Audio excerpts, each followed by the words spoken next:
Hello, everyone. Please tell me if anyone can hear my voice.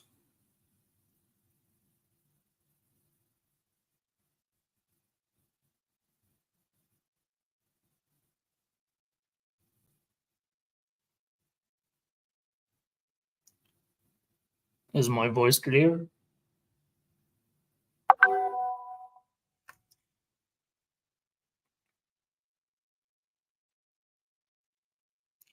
Right, let's start. I believe the screen is visible and the slides is present now.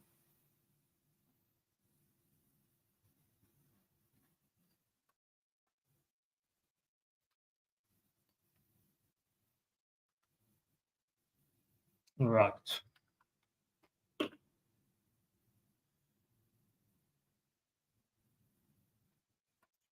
Right.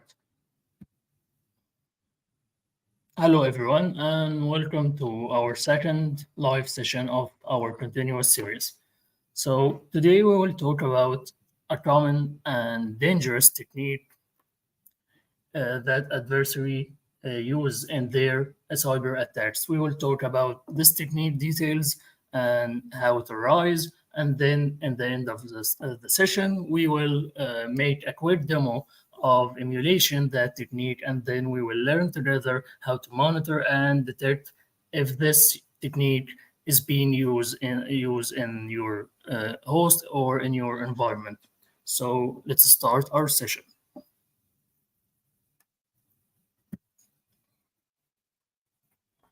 Before we delve into the specifics of the persistent and the techniques that we have today, we should before explain what exactly do we mean by persistence. So we have first to get the big picture, which is uh, the phases that every cyber attack or every adversary go through during their uh, campaign. I guess the screen is visible and you can see the picture on the right.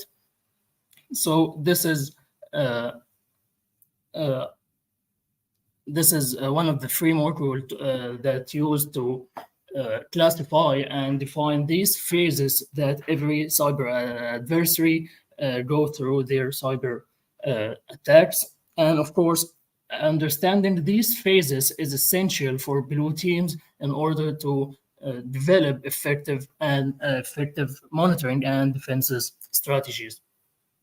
There are many modules that can outline the stages that cyber attacks go through, and of course, MITRE ATT&CK is one of my favorite.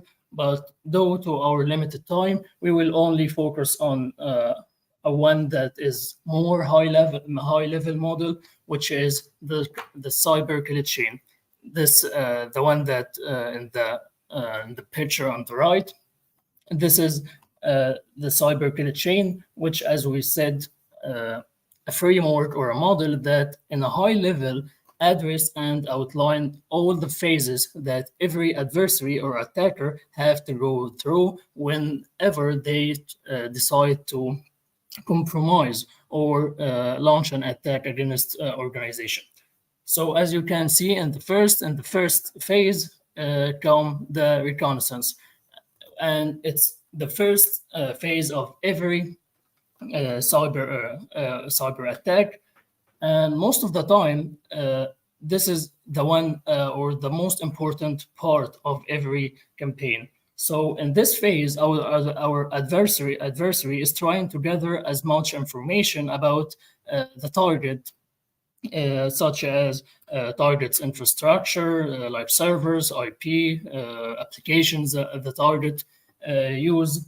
They will try to identify any potential vulnerability in these infrastructures or even in the humans that are working in the target environment and infrastructure, and they also will try to identify any weaknesses that could be exploited.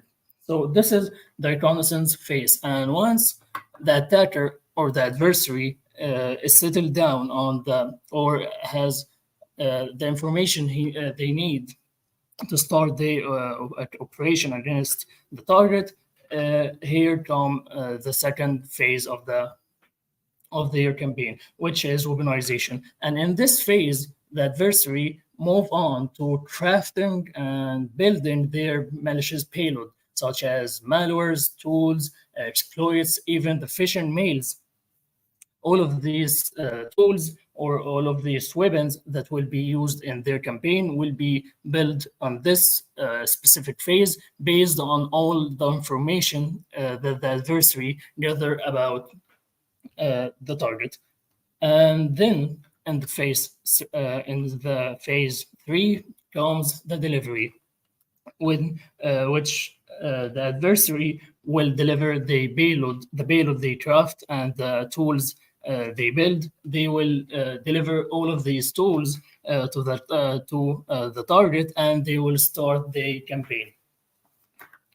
And after this, there will be the exploitation. And once then our exploitation is successful, now the attacker will have their initial access on the system or on the target system. And finally, after the installation and setting up the command and control traffic and communication, the adversary start the real impact or the real objective behind all of these operation. So whether it was ransomware for money or collecting data, here the adversary will start performing the impact and achieving the real object of this operation. So as you notice, we didn't even talk about persistence in this phase. And we can, or the persistence can take its order in the installation phase, and we will in a minute explain what exactly is persistence. But as I said, the cybersecurity chain is a high level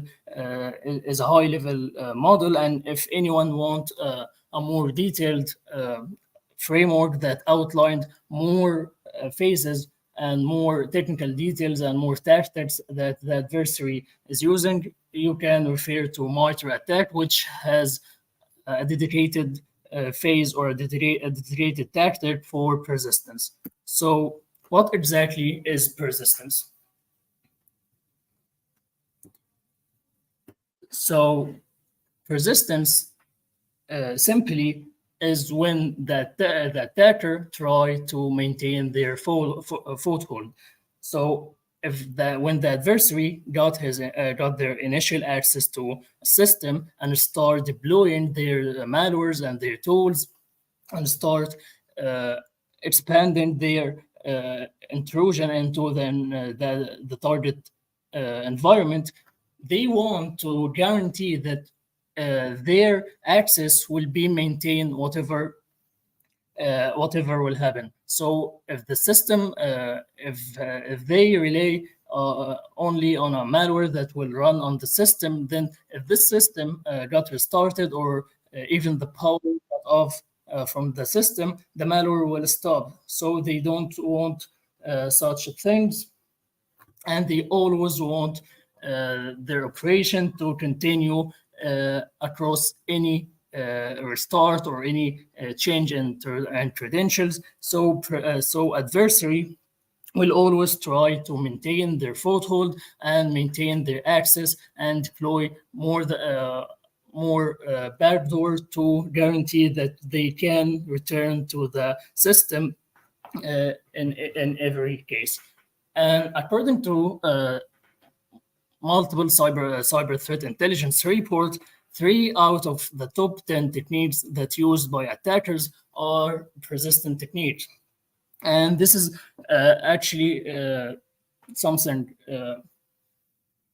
logically, because as we said, maintaining access is probably the most important phase of the intrusion, because if we can't maintain our access, we will lose our access, and we may the adversary may can't return to their access because the target could patch whatever the initial access or whatever the vulnerability or misconfiguration that attacker used to got his initial access. So what we want to take from this is that persistence is every technique that the adversary deploy to maintain their access and guarantee they can return to the system or the infected system.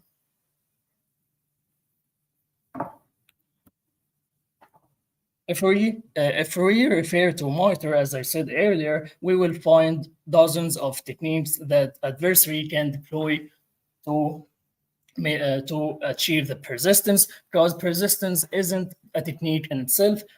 Persistence actually is the objective or the tactic that the adversary want to achieve, and to achieve that objective adversary can use multiple techniques for that. And today we will talk about one technique of these techniques, which is a common one and actually a trivial one, because it doesn't need any sophistication implementation, or doesn't need any or doesn't has any complexity on performing that technique. So it's easy to employ, and this is what make it very common and very wide seen in malware and adversary attacks. And that technique we will talk about today uh, is performed by using abusing the Windows registry. And before we move to the technique, we first have to talk about the registry. For everyone who doesn't know the registry, it's simply a database that Windows has.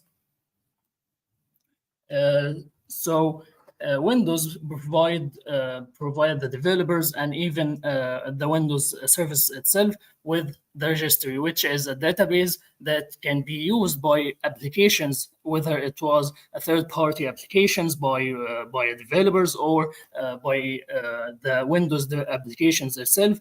They all can use that database, the registry, to store their configuration and preference for the users and for the local machine. Uh, Let me, or we will make it.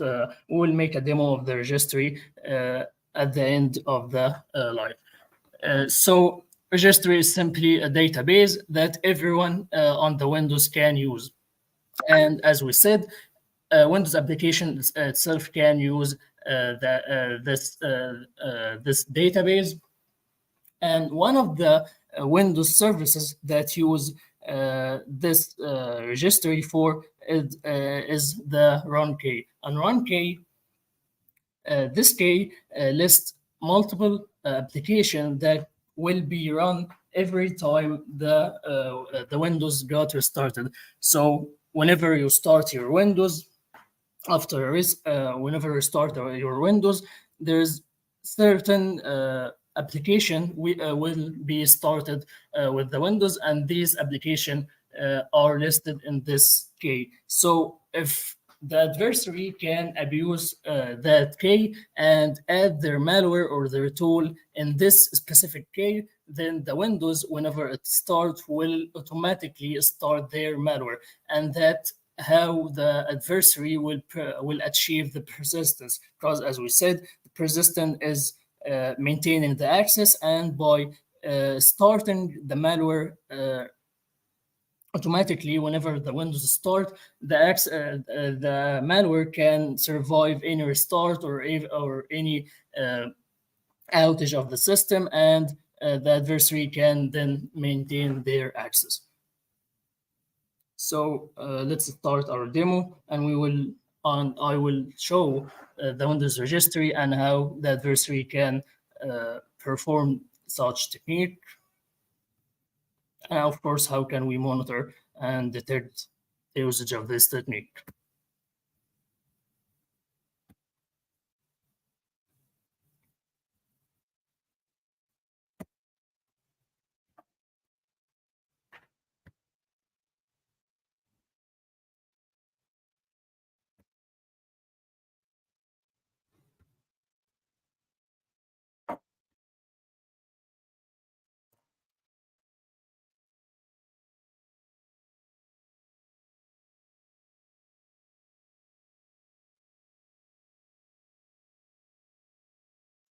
I believe you can see my screen now. And in this folder, you can see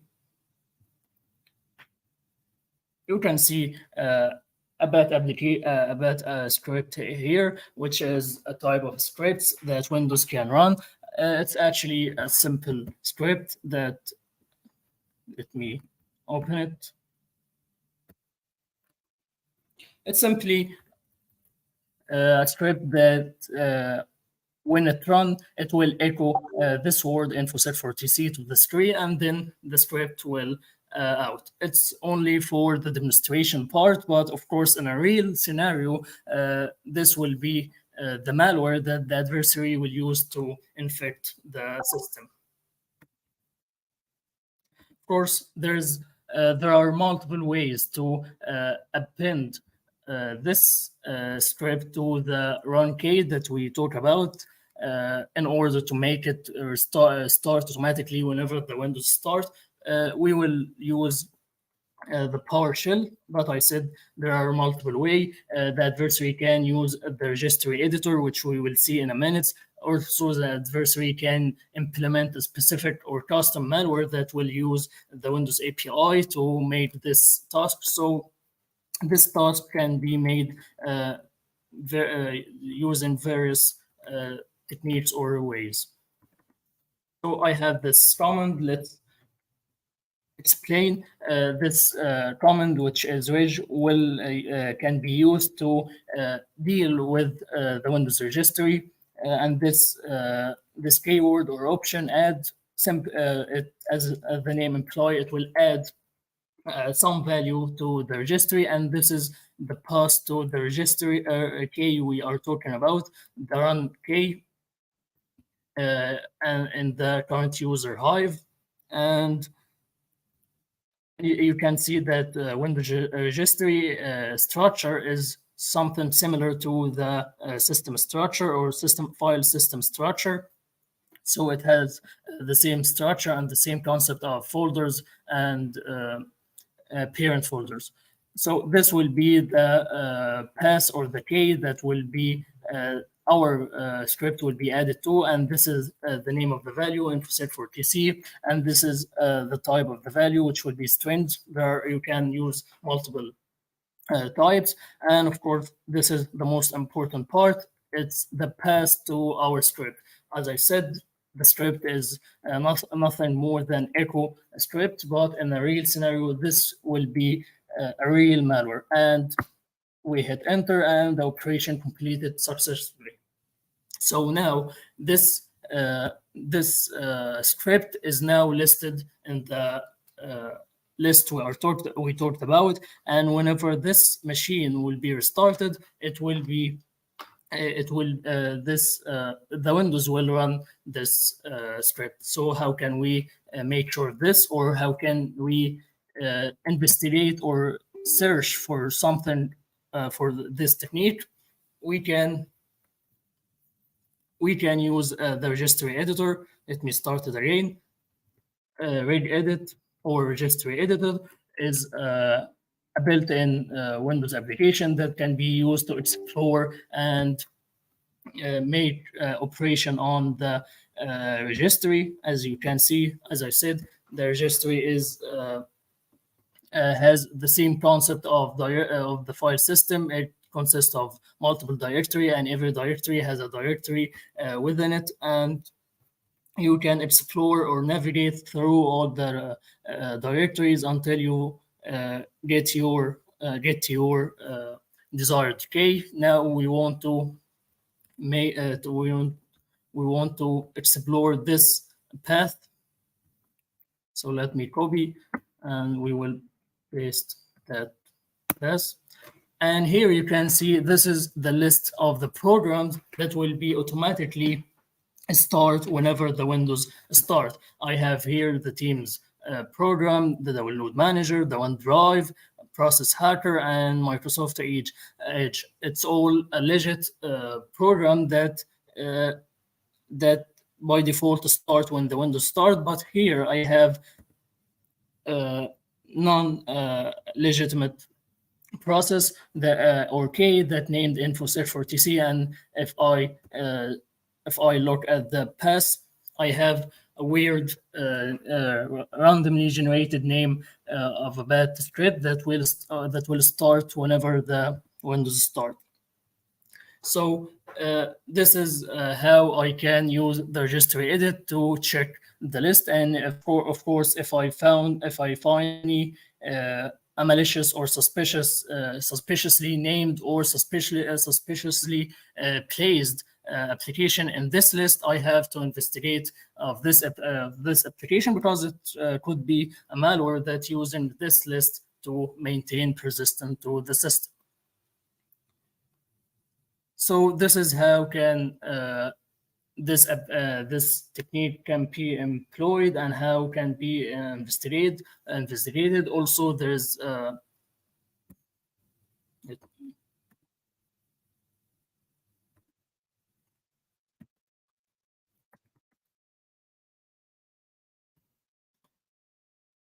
this tool from sysinternals. Its name autoruns. Also, this is a very useful tool that you can use to detect any application that is abusing this feature or any other features of the auto run on the registry. This is a reliable tool for any investigation. So now the we talked about how to emulate this technique, and how can you investigate an infected host that you suspect it was infected or by a malware that used this technique.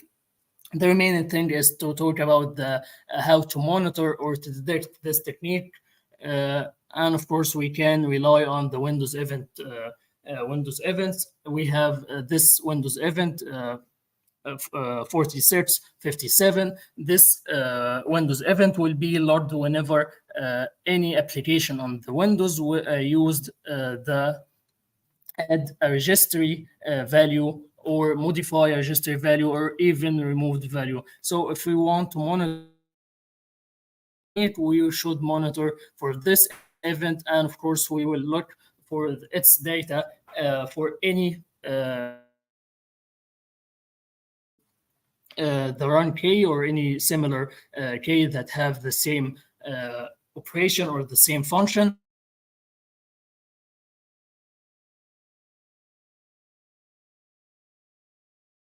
To the key path, we should investigate this. Of course, this event is not logged GPO group policy for logging for start logging this event, and when you start and when this group policy start working, you can then receive this event and you can start monitoring for any suspicious behavior or any suspicious uh, malware or tools that utilize or misuse the Windows registry key.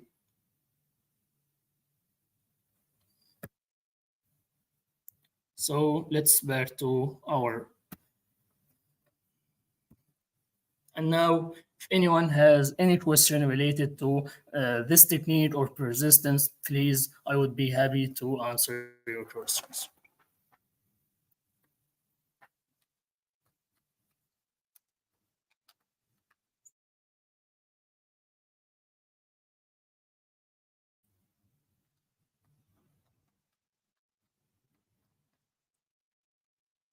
All right. What is the difference between, we have a question from YouTube platform. What is the difference between the run key and the run once key registry?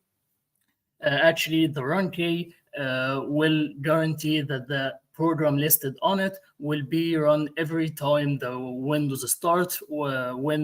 But the run once will only start that program once, and when that program start, the key will delete it automatically. So, as its name implies, run once will run the program only one time, where the run will run it whenever the Windows start.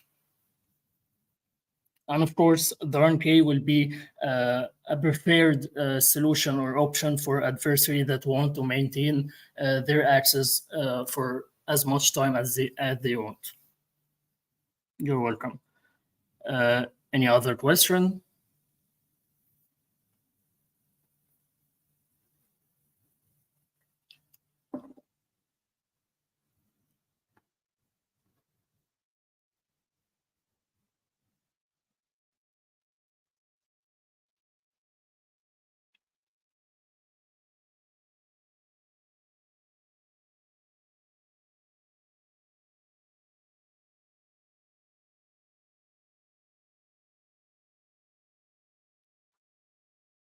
How to investigate registry with Python?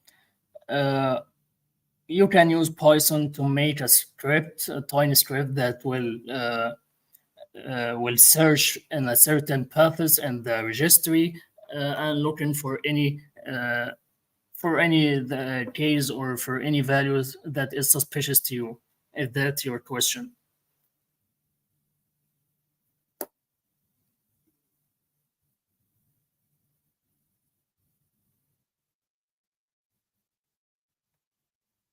But yeah, but uh, of course you don't need to build a whole script for that. As I said, the Windows registry editor will do the task. Also, the autoruns, which is a tool from the sys internals, will do the task.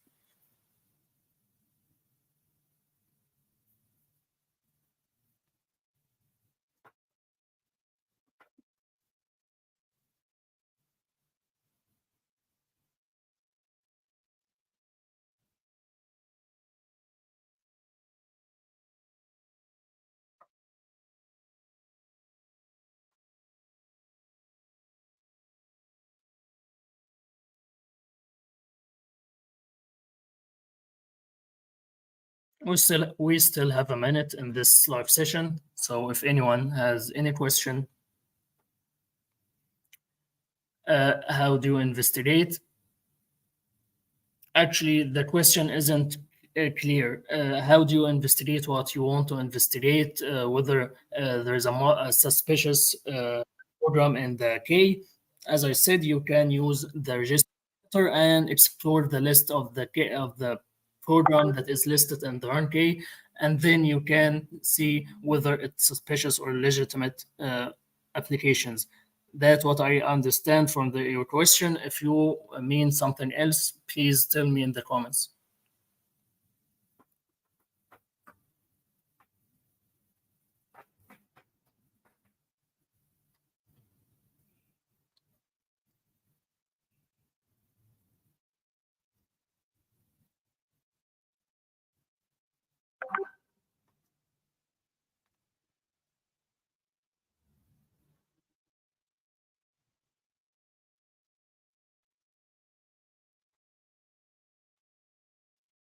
All right, what is just certification for investigation?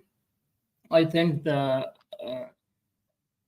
infosec for TC you can send to the page on LinkedIn or to the mail, and they will respond to your question with a more detailed answer. So I will share the email and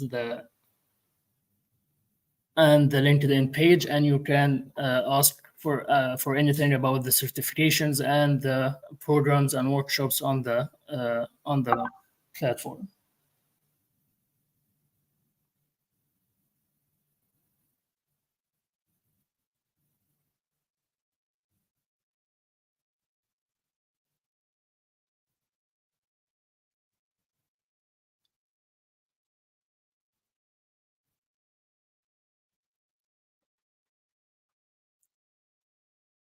Right. Hello, Mr. Muhammad and Mr. Bin 120. How to delete trace of command and control? I believe this question is out of the scope of the live session. Maybe in the future we'll make Mr. Hisham will make maybe he will make a live session about the uh, traffic of the command and control systems.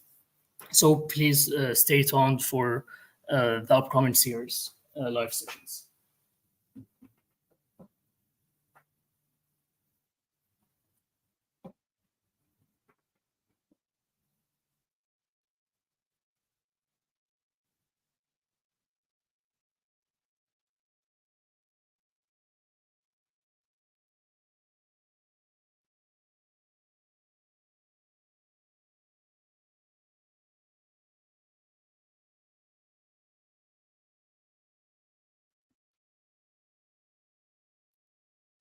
All right, I believe that will be the session for today.